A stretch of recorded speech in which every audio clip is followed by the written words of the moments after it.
वकील मित्र, तुमचा कायदेशीर सल्लागार या चॅनलमध्ये आपले हार्दिक स्वागत आहे।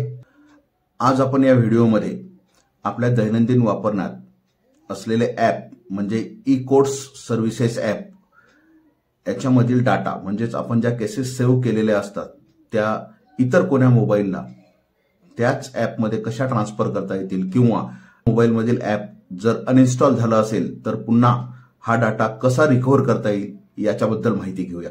आपणाला जर व्हिडिओ आवडला तर नक्की लाईक करा, कमेंट्स करा आणि मित्रांना शेअर करायला विसरू नका।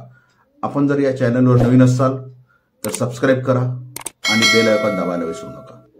चला तर मग आपणास सर्वप्रथम आपल्या ई कोर्ट्स ॲपमधील आपल्या डाटाचे बॅकअप घेणे आवश्यक आहे।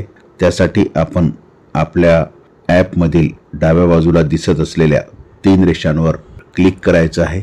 त्यानंतर तेथे भरपूरसे ऑप्शन्स दिसतील, त्यामधला एक्सपोर्ट या ऑप्शन्सवर आपल्याला क्लिक करायचं आहे। त्यानंतर आपल्याला तेथे 3 पर्याय ईमेल, सेव्ह टू ड्राईव्ह आणि धिस डिव्हाइस या प्रकारातून आपल्याला तेथे 3 पर्याय दिसून येतील। त्यामधल्या धिस डिव्हाइसवर आपण क्लिक करायचं आहे आणि पुढील काही सेकंदात तुमचा डाटा हा तुमच्या इंटरनेट स्टोरेजला सेव्ह झालेला असतो। आपण अशा प्रकारे आपण सेव्ह केलेली डाटा फाईल ही मोबाईलच्या फाईल मॅनेजरमध्ये डॉक्युमेंट्स या सेक्शनमध्ये बघू शकतो। mycases.txt या नावाने ती फाईल येतं।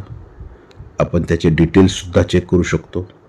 आपणाला जर ही फाईल इतर दुसऱ्या मोबाईलवर डाटा ट्रान्सफर करायची असेल तर आपण ती फाईल व्हॉट्सअपद्वारे ट्रान्सफर करू शकतो किंवा त्यासोबत आपण ही फाईल ब्लूटूथद्वारे सुद्धा दुसऱ्या मोबाईलला पाठवू शकतो। या ठिकाणी आपण हाच डाटा दुसऱ्या एका मोबाईलवर ट्रान्सफर करत आहोत।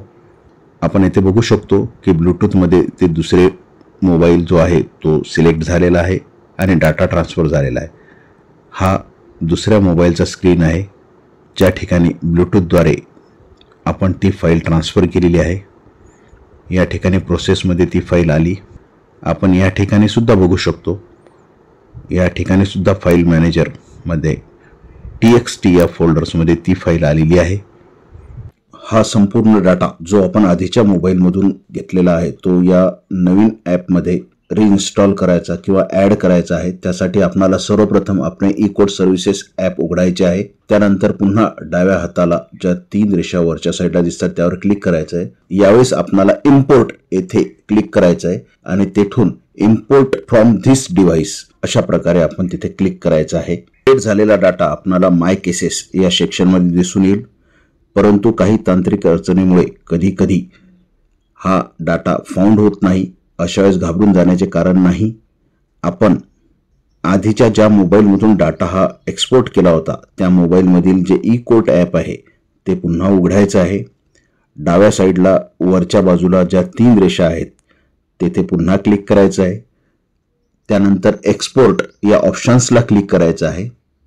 या ठिकाणी पुन्हा आपल्याला ईमेल, सेव्ह टू ड्राईव्ह आणि धिस डिव्हाइस असे 3 ऑप्शन्स दिसतील। लक्षात ठेवा, मागील वेळी आपण धिस डिव्हाइस ऑप्शन्स सिलेक्ट केलं होतं, परंतु यावेळेस सेव्ह टू ड्राईव्ह हे ऑप्शन्स आपल्याला सिलेक्ट करायचं आहे।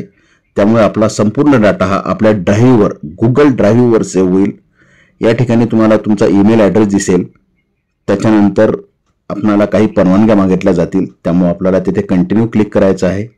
पुन्हा आपल्या ई कोर्ट्स ॲपबद्दल आणखीन काही परवानग्या मागितल्या जातील, तेथे सुद्धा आपल्याला कंटिन्यू असे क्लिक करायचं आहे आणि तिथे क्लिक केल्याच्या नंतर पुढील काही क्षणात तुमचा डाटा हा सक्सेसफुली अपडेट झाला असा तुम्हाला मेसेज सुद्धा येईल।